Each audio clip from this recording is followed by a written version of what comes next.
We're having a conversation. I'm deciding I'm going to listen to you.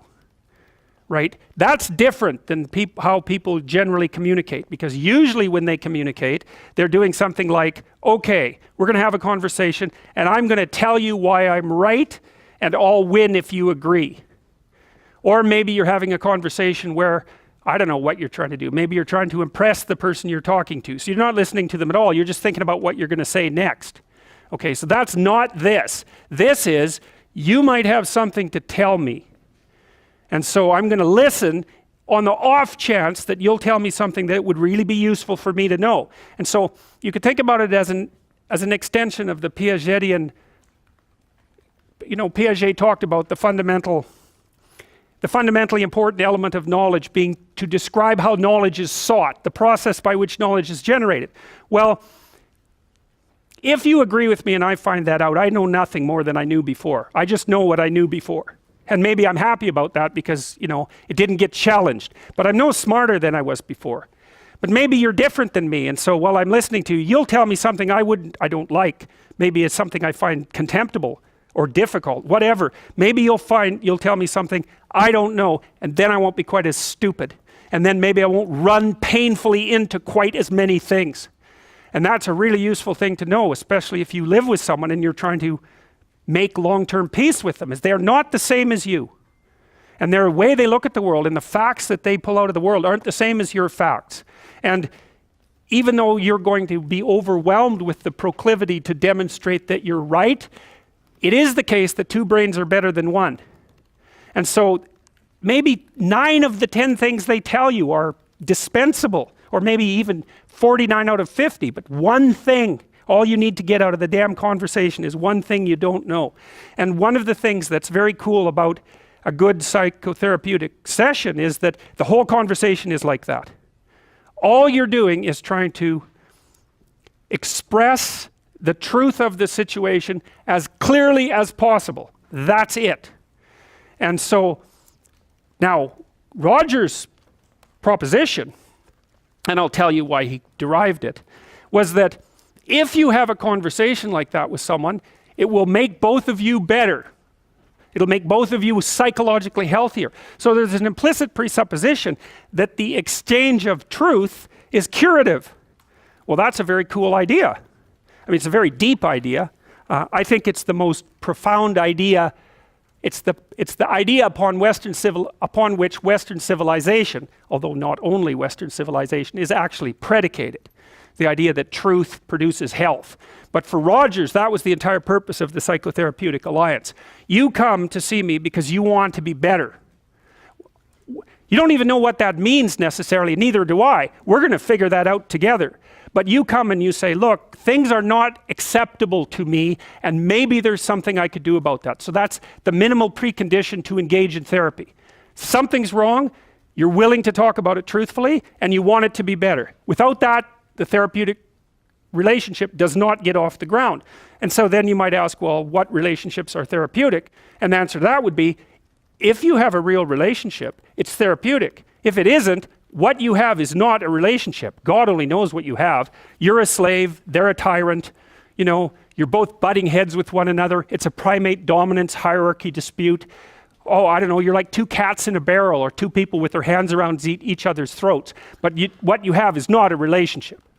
So, all right, we may say that the greater the communicated congruence of experience, awareness, and behavior on the part of one individual, that's a reference to the same idea that I was describing with regards to Jung. So let's say you come and talk to me and you want things to go well. Well, I'm going to have to more or less be one thing, because if I'm all over the place, you can't trust any continuity in what I say.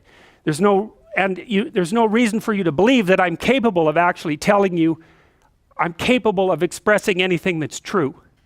So the truth is something that emerges as a consequence of getting yourself lined up and beating all the, what would you call, all the impurities out of your soul, for lack of a better word.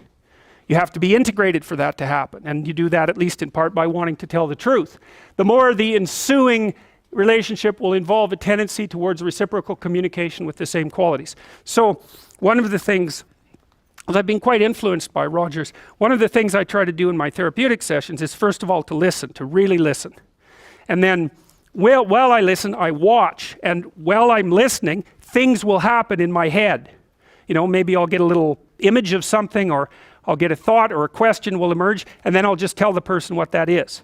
But it's sort of directionless, you know. It's not like I have a goal, except that we're trying to make things better. I'm on the side of the person, I'm on the side of the part of the person that wants things to be better, not worse.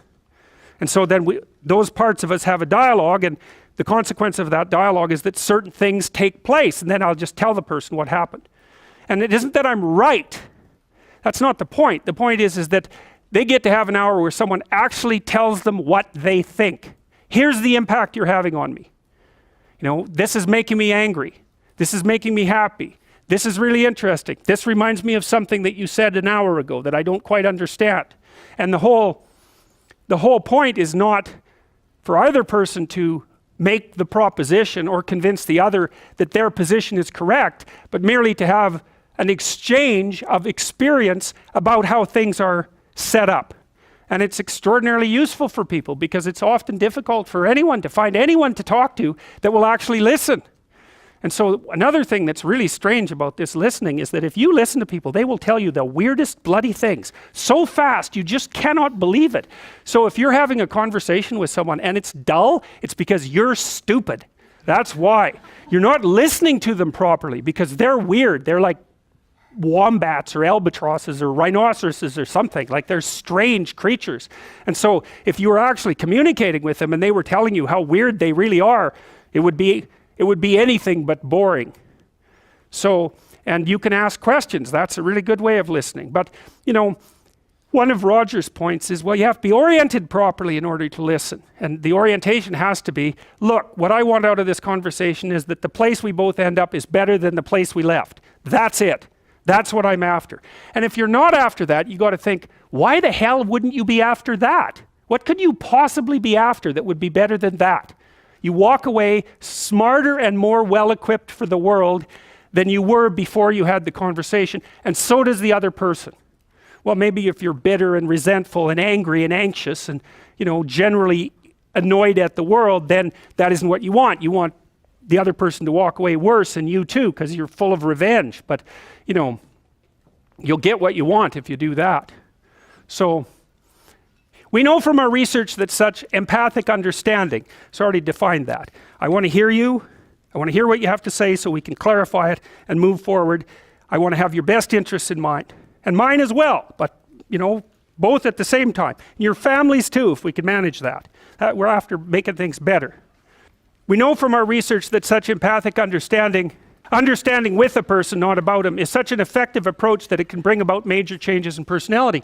Some of you may be feeling that you listen well to people and that you have never seen such results. The chances are very great that you have not been listening in the manner that I've described. Fortunately, I can suggest a little experiment that you can do to test the quality of your understanding. The next time you get into an argument with your wife or your friend or a small group of friends, stop the discussion for a moment and, for an experiment, institute this rule. Each person can speak up for himself only after he has first restated the ideas and feelings of the previous speaker accurately. What accurately means is they have to agree with your restatement. Now, that's an annoying thing to do, because if someone is talking to you and you disagree with them, the first thing you want to do is take their argument, make the stupidest possible thing out of it that you can, that's the straw man, and then demolish it.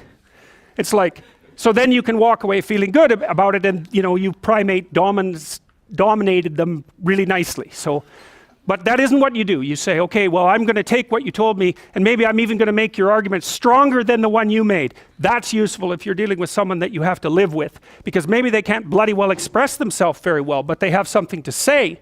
So you make their argument strong. All right, then you see what this would mean. It would mean that before presenting your own point of view, it would be necessary for you to really achieve the other speaker's frame of reference, to understand his thoughts and feelings so well that you could summarize them for him. Sounds simple, doesn't it? But if you'll try it, you'll find that it's the most difficult thing that you've ever done.